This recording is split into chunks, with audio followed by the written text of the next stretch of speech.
ماں باپ بوڑھا ہے خدمت کرو،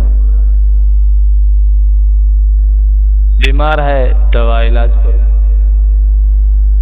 بھوکا ہے کھانا اچھا کھلاؤ، کپڑے پرانے ہیں نئے جوڑا لے کر دو، لیکن باپ کے کہنے پہ بیوی کو نہ مارو، باپ کے کہنے پہ بیوی کو نہ بھگاؤ،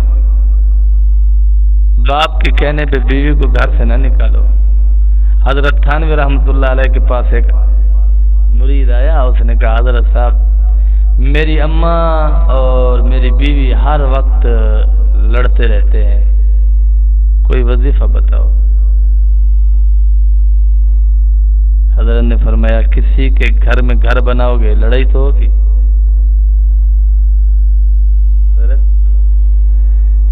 شہباز کسی کے گھر میں گھر بناؤ گے لڑائی تو ہوگی۔